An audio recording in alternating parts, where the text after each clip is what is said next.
कभी आपने सोचा है कि भारत जैसा देश जिसने दुनिया को शून्य, योग, आर्यभट्ट, चाणक्य और तक्षशिला जैसे ज्ञान के प्रतीक दिए, आज वही देश अपनी शिक्षा प्रणाली के लिए आलोचना का केंद्र क्यों बन गया है? आज भी भारत में लाखों बच्चे हर सुबह भारी बस्ता लेकर स्कूल तो जाते हैं, लेकिन उनके मन में जिज्ञासा से ज्यादा डर होता है। परीक्षा का डर, मार्क्स का डर, फेल होने का डर। स्कूलों में सवाल पूछना कम, रटना ज्यादा सिखाया जाता है। और यही सबसे बड़ी त्रासदी है, क्योंकि शिक्षा का असली मतलब सोचना सिखाना है, ना कि याद कराना। हमारा सिस्टम ऐसे बनाया गया है कि बच्चे रचनात्मक बनने के बजाय एक ही ढर्रे पर ढल जाते हैं, जैसे हर किसी को एक ही मापदंड से तौला जा रहा हो। एक बच्चा जो संगीत या कला में महान हो सकता था, उसे कहा जाता है पहले मैथ्स ठीक करो फिर गाना गाना। यहीं से बच्चे खुद पर शक करने लगते हैं और धीरे धीरे उनकी यूनिकनेस दब जाती है। ये किताब या सारांश सिर्फ शिक्षा प्रणाली की आलोचना नहीं करता, बल्कि ये दिखाता है कि बदलाव कैसे संभव है। ये समझाता है कि ब्रिटिश राज के दौरान जो शिक्षा प्रणाली क्लर्क्स और एम्प्लॉइज बनाने के लिए बनाई गई थी, वो आज भी लगभग उसी रूप में चल रही है। हम बच्चों को पढ़ना तो सिखाते हैं, लेकिन समझना, सोचना और निर्णय लेना नहीं सिखाते। सोचिए, अगर आज के बच्चे सवाल पूछना शुरू कर दें, अगर स्कूल उन्हें कैसे सोचना है सिखाने लगें, अगर शिक्षा सिर्फ करियर नहीं बल्कि कैरेक्टर बनाने लगे, तो भारत कैसा बनेगा? इस सारांश में आप जानेंगे भारत की शिक्षा प्रणाली की जड़ें और इतिहास, कैसे शुरू हुई और कैसे बदली, हमारे सिस्टम की सबसे बड़ी खामियां, rote learning, pressure, outdated syllabus और सबसे जरूरी वो नया विजन जिससे शिक्षा बच्चों को सिर्फ सफल नहीं बल्कि सार्थक इंसान बना सके। अब वक्त है इस सच्चाई को समझने का कि क्यों भारतीय शिक्षा प्रणाली को रिफॉर्म नहीं बल्कि रीबर्थ की जरूरत है। भाग 1, शिक्षा का असली उद्देश्य, the true meaning of education. कभी ठहर कर सोचिए, क्या हम सच में एजुकेटेड हैं या बस क्वालिफाइड? कभी भारत में शिक्षा का मतलब था जीवन जीने की कला, अपने अंदर छिपी शक्ति को पहचानना और दुनिया को कुछ देने की क्षमता विकसित करना। गुरुकुलों में बच्चे सुबह सूर्य के साथ उठते थे, प्रकृति के बीच रहकर सीखते थे कैसे अपने मन को संयमित रखना है, कैसे सच्चाई, ईमानदारी और करुणा के साथ जीवन जीना है। वहाँ कोई रिपोर्ट कार्ड नहीं होता था, लेकिन हर दिन एक लाइफ लेसन होता था। वहाँ गुरु बच्चों को सब्जेक्ट नहीं बल्कि संस्कार सिखाते थे, क्योंकि तब माना जाता था शिक्षा वही जो इंसान के भीतर प्रकाश जलाए, ना कि सिर्फ बाहरी सफलता दिखाए। फिर वक्त बदला और शिक्षा एक जर्नी ऑफ नॉलेज से बदलकर कंपटीशन की दौड़ बन गई। अब बच्चों से पूछा जाता है कितने नंबर लाए, लेकिन कोई ये नहीं पूछता क्या सीखा। आज स्कूल और कॉलेज एक फैक्ट्री बन गए हैं, जहां इंसान नहीं डिग्रियां बनती हैं, जहां शिक्षा का मकसद कैरेक्टर बिल्डिंग नहीं बल्कि करियर बिल्डिंग रह गया है। हर बच्चा सिस्टम से गुजर तो जाता है, लेकिन बहुत कम बच्चे सिस्टम को समझ पाते हैं। हम सब ने एजुकेशन को एक ऐसे रास्ते में बदल दिया है जहां मार्क्स ज्यादा मायने रखते हैं, मॉरल्स नहीं। जहां सक्सेस का मतलब है दूसरों से आगे निकलना, ना कि खुद को बेहतर बनाना। और यही सबसे बड़ा सवाल है, अगर शिक्षा का असली मकसद ज्ञान था, तो हम इतने स्ट्रेसफुल और लॉस्ट क्यों हैं? अगर स्कूल कैरेक्टर सिखाने की जगह सिर्फ सिलेबस सिखाएगा, तो हम इंसान नहीं मशीन्स बन जाएंगे। कभी भारत वो देश था जहां से ज्ञान पूरी दुनिया में फैलता था। नालंदा, तक्षशिला जैसी यूनिवर्सिटीज पूरी मानव सभ्यता के लिए इंस्पिरेशन थी। लेकिन आज हमारे ही नेता अपने बच्चों को हार्वर्ड और ऑक्सफोर्ड भेजते हैं, क्योंकि उन्हें खुद अपने सिस्टम पर भरोसा नहीं। तो सवाल सिर्फ इतना नहीं है कि हमारे स्कूल कैसे हैं, सवाल ये है कि हमारी सोच कैसी है। क्या हम अब भी शिक्षा को एक रोजगार का जरिया मानते रहेंगे या इसे जीवन का आधार बनाएंगे? सोचिए, अगर शिक्षा हमें सिर्फ रोटी कमाना सिखाती है पर जीवन जीना नहीं, तो क्या हम सच में पढ़े लिखे हैं? भाग 2, मकौले की विरासत। कल्पना कीजिए, ये साल है 1835। ब्रिटिश हुकूमत पूरे भारत में फैल चुकी है।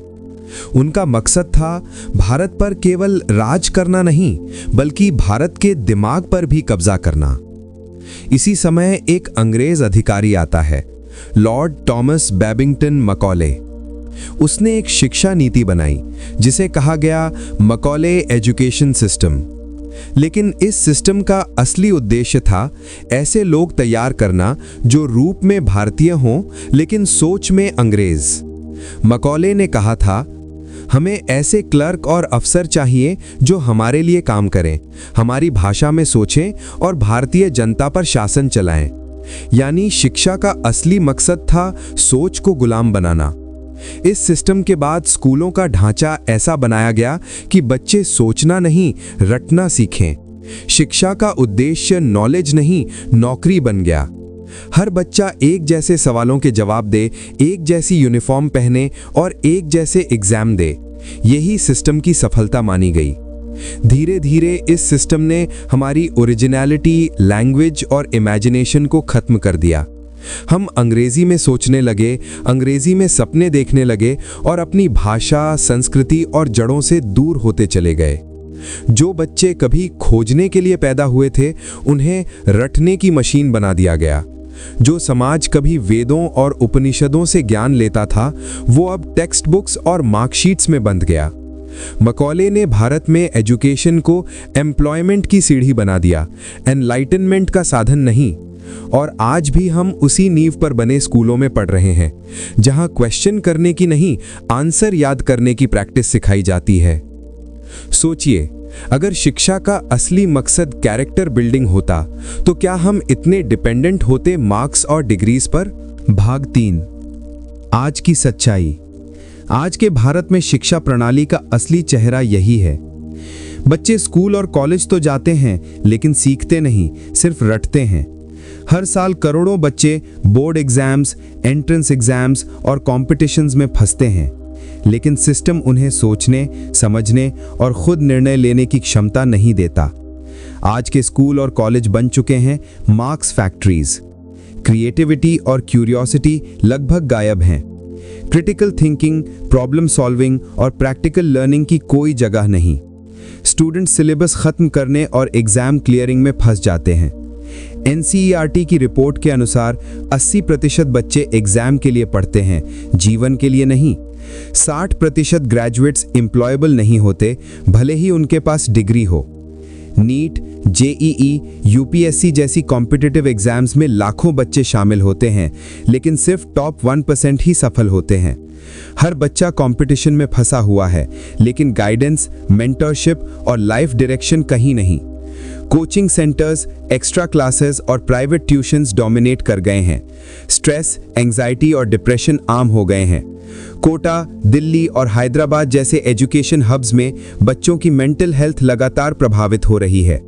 एजुकेशन अब सिर्फ रैंक, मार्क्स और सर्टिफिकेट्स तक सीमित हो गई है। नॉलेज का उद्देश्य खो गया है और बच्चे सिर्फ एग्जाम क्लियरिंग मशीन्स बन गए हैं। सिस्टम ने उन्हें थिंकिंग, क्वेश्चनिंग और एक्सपेरिमेंटिंग की जगह रोट लर्निंग सिखा दी है। सोचिए, अगर हमारी नेक्स्ट जनरेशन सोचने और समझने के बजाय सिर्फ रटने पर फोकस कर रही है, तो क्या ये सिस्टम बच्चों को वास्तव में एजुकेट कर रहा है या सिर्फ उन्हें नंबर फोकस्ड मशीन्स बना रहा है? भाग 4, कोचिंग कल्चर का जाल। Rise of coaching industry. Bharat में एजुकेशन सिस्टम की सबसे बड़ी कमी ने जन्म दिया है कोचिंग एम्पायर का। सिस्टम ने बच्चों को सोचने और समझने की जगह सिर्फ एग्जाम क्लियरिंग मशीन्स बनाया, और उसी खामियों ने प्राइवेट कोचिंग और ट्यूशन्स का पूरा इंडस्ट्री खड़ा कर दिया। आज कोटा, दिल्ली, हैदराबाद जैसे शहर सिर्फ एजुकेशनल हब्स नहीं, बल्कि बिजनेस सेंटर्स ऑफ कोचिंग बन चुके हैं। हर साल लाखों बच्चे और उनके परिवार यहां आते हैं नीट, JEE, UPSC जैसी एग्जाम्स के लिए। बच्चे दिन में 12-14 घंटे तक कोचिंग क्लासेस और प्रैक्टिस टेस्ट्स में फंसे रहते हैं। उनकी रूटीन कुछ इस तरह है: सुबह 5 बजे उठना, 6 बजे से स्कूल या कोचिंग, दिन भर क्लासेस और प्रॉब्लम सॉल्विंग, रात को मॉक टेस्ट्स और रिवीजन, लगभग 12-14 घंटे लगातार पढ़ाई। लेकिन सिस्टम भूल गया कि एजुकेशन सिर्फ पढ़ाई नहीं, जीवन की समझ भी है। बच्चे नॉलेज तो सीख रहे हैं, लेकिन डिसीजन मेकिंग, प्रॉब्लम सॉल्विंग और इमोशनल इंटेलिजेंस कहीं नहीं। कोटा में हर साल 3-4 लाख बच्चे नीट, JEE प्रिपरेशन के लिए आते हैं। यहाँ स्टूडेंट बर्नआउट, एंजाइटी और डिप्रेशन के मामले बहुत आम हैं। कई स्टडीज के अनुसार कोटा के स्टूडेंट्स में स्ट्रेस रिलेटेड हेल्थ इश्यूज 70% तक पाए जाते हैं। सिर्फ टॉप 1% ही डिजायर्ड सीट हासिल कर पाते हैं, बाकी सब अपने सपनों और आत्मविश्वास के साथ टूट जाते हैं। ये कोचिंग कल्चर सिस्टम की सबसे बड़ी विडंबना और अपराध है। बच्चों को मैकेनिकल लर्नर्स बनाया गया, जबकि लाइफ लेसन्स, क्रिएटिविटी और इंडिपेंडेंट थिंकिंग कहीं खो गई। सिस्टम ने स्टूडेंट्स को प्रेशर, कंपटीशन और फियर ऑफ फेलियर में फंसा दिया। कोचिंग एम्पायर ने इसे और बड़ा बना दिया। एजुकेशन अब केवल बिजनेस का जरिया बन गई है, जहां माता पिता और बच्चे दिन रात मेहनत करते हैं, लेकिन सच्ची समझ और जीवन के लिए तैयार होना कहीं गायब है। सोचिए, क्या ये सिस्टम बच्चों के सपनों का खून चूसकर सिर्फ रैंक और रेवेन्यू बनाना चाहता है? भाग 5, नेताओं और अमीरों की हकीकत, the hypocrisy of the elite. सोचिए, जो नेता हमारे लिए एजुकेशन पॉलिसीज बनाते हैं, जो तय करते हैं कि स्कूल और कॉलेजेस कैसे चलेंगे, उनके अपने बच्चे ऑक्सफोर्ड, हार्वर्ड, कैम्ब्रिज जैसी वर्ल्ड क्लास यूनिवर्सिटीज में पढ़ते हैं। ये वही लोग हैं जिन्होंने वही सिस्टम बनाया जिस पर आम जनता को भरोसा नहीं है। सिस्टम के अंदर वही रूल्स लागू हैं, लेकिन उनके लिए एक्सेप्शंस हैं। जब आम बच्चे सरकारी स्कूलों की टूटी बेंचों पर पढ़ते हैं और ओवरक्राउडेड क्लासरूम्स में एग्जाम्स के लिए मेहनत करते हैं, उनके बच्चे आराम से दुनिया के सबसे प्रेस्टीजियस इंस्टीट्यूशंस में नॉलेज ले रहे होते हैं। इंडिया में गवर्नमेंट स्कूल्स में लगभग 50% छात्रों को बेसिक फैसिलिटीज नहीं मिलती, जैसे functional toilets, library, proper classrooms. वही सरकार जिन पॉलिसीज बनाती है, वहां टीचर स्टूडेंट रेशियो 1:40 या उससे अधिक होता है, जबकि एलीट स्कूल्स में रेशियो लगभग 1:15 होता है। कई मिनिस्टर्स और हाई प्रोफाइल लीडर्स अपने बच्चों को फॉरेन यूनिवर्सिटीज भेजते हैं, जहां उन्हें मेंटरशिप, प्रैक्टिकल नॉलेज और मॉडर्न एजुकेशन सिस्टम मिलता है। ये हिपोक्रेसी सिर्फ एजुकेशन का गैप नहीं है, बल्कि ये सोसाइटी में इनइक्वालिटी का सबसे बड़ा प्रमाण है। हमारे बच्चों को वही सिस्टम पढ़ाता है जो क्रिएटिविटी और क्रिटिकल थिंकिंग सप्रेस करता है, जबकि एलीट बच्चे वर्ल्ड क्लास एक्सपोजर और अपॉर्चुनिटीज पा रहे हैं। सिस्टम ने 2 पैरेलल वर्ल्ड्स बना दिए हैं। Elite class, global standard education plus opportunities. Common children, marks driven, under resourced, stressful classrooms. सोचिए, क्या ये न्याय है कि हमारे नेताओं के बच्चे विदेशों में वर्ल्ड क्लास शिक्षा पाएं और आम बच्चे वही सिस्टम झेलें जिसमें उन्हें क्रिएटिविटी, लाइफ स्किल्स और अपॉर्चुनिटीज नहीं मिलती? जब हमारे बच्चों का भविष्य हमारे ही हाथों में है, तो क्या ये सिस्टम उन्हें गढ़ने के लिए है या तोड़ने के लिए? भाग 6, सिस्टम की सबसे बड़ी खामियां, कोर प्रॉब्लम्स। आज का एजुकेशन सिस्टम ऊपर से चमकदार दिखता है, smart boards, apps, fancy reports, लेकिन अंदर से ये सिस्टम खोखला हो चुका है। ये सिस्टम बच्चों को सोचने नहीं, सिर्फ रटने के लिए तैयार करता है। 1. रोट लर्निंग, समझ से ज्यादा रटना। हमारा पूरा सिस्टम इस सवाल पर टिका है कि याद कितना किया, न कि समझा कितना। कितने बच्चे हैं जो फॉर्मूलाज, डेफिनेशंस और नोट्स रटकर एग्जाम पास कर लेते हैं, लेकिन असल जिंदगी में उन कॉन्सेप्ट्स को अप्लाई नहीं कर पाते, क्योंकि सिस्टम ने उन्हें सोचना नहीं सिखाया, बस रिप्रोड्यूस करना सिखाया। यूनेस्को की एक रिपोर्ट के अनुसार भारत के 80% बच्चे जो 8वीं क्लास तक पहुंचते हैं, वो 2nd या 3rd क्लास के लेवल का मैथ और रीडिंग मुश्किल से समझ पाते हैं, क्योंकि सिस्टम उन्हें कॉन्सेप्ट नहीं, सिलेबस पूरा करने की दौड़ में डाल देता है। 2. एग्जाम प्रेशर, ज्ञान से ज्यादा नंबर का खेल। हर स्कूल, हर पेरेंट और हर स्टूडेंट अब एक ही चीज से मेजर होता है, मार्क्स। रिजल्ट शीट्स अब बच्चों की वर्थ तय करने लगी हैं। एग्जाम का डर इतना बढ़ चुका है कि कई बच्चे डिप्रेशन और एंजाइटी तक पहुंच जाते हैं। नेशनल क्राइम रिकॉर्ड्स ब्यूरो की रिपोर्ट बताती है कि हर साल हजारों छात्र एग्जाम स्ट्रेस की वजह से अपनी जान दे देते हैं। ये सिस्टम बच्चों से सीखने की खुशी छीन लेता है और उसे रिप्लेस कर देता है डर, कंपैरिजन और गिल्ट से। 3. Lack of life skills, practical जिंदगी की कोई तैयारी नहीं। स्कूल में सिखाया जाता है algebra, trigonometry, mugged up history, लेकिन कोई नहीं सिखाता कैसे डिसीजन लेना है, कैसे फेलियर हैंडल करना है, कैसे कम्युनिकेशन और कॉन्फिडेंस से रियल वर्ल्ड में सरवाइव करना है। एजुकेशन का असली मतलब है जीवन के लिए तैयारी, लेकिन हमारा सिस्टम सिर्फ एग्जाम के लिए तैयारी करवाता है। इसलिए लाखों ग्रेजुएट डिग्री लेकर निकलते हैं पर रियल लाइफ प्रॉब्लम्स को हैंडल करना नहीं जानते। इंडिया में हर साल 1.5 करोड़ छात्र ग्रेजुएट होते हैं, लेकिन नैस्कॉम के अनुसार सिर्फ 25% ही एम्प्लॉयबल माने जाते हैं, क्योंकि सिस्टम ने उन्हें नॉलेज दिया पर स्किल्स नहीं। 4. मेंटल हेल्थ क्राइसिस, कंपटीशन और फेलियर का डर हर जगह। हर बच्चे से उम्मीद है कि वो टॉपर बने। हर पेरेंट चाहता है कि उनका बच्चा IIT, नीट या UPSC क्रैक करे, लेकिन किसी को नहीं सिखाया जाता कि अगर वो फेल हो जाए तो फिर से कैसे उठे। ये कांस्टेंट कंपैरिजन और अनरियलिस्टिक एक्सपेक्टेशंस बच्चों को अंदर से तोड़ रही हैं।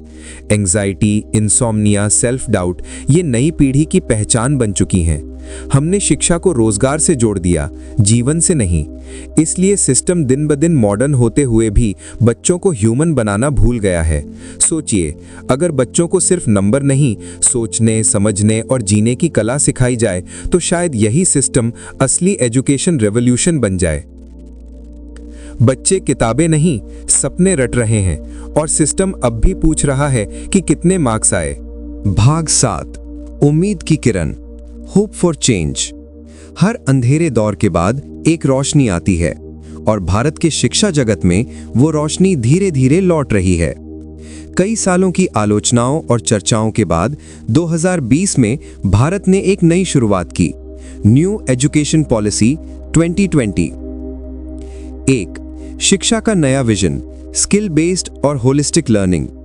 पहली बार किसी नीति ने कहा, शिक्षा का लक्ष्य सिर्फ रोजगार नहीं बल्कि जीवन की तैयारी है।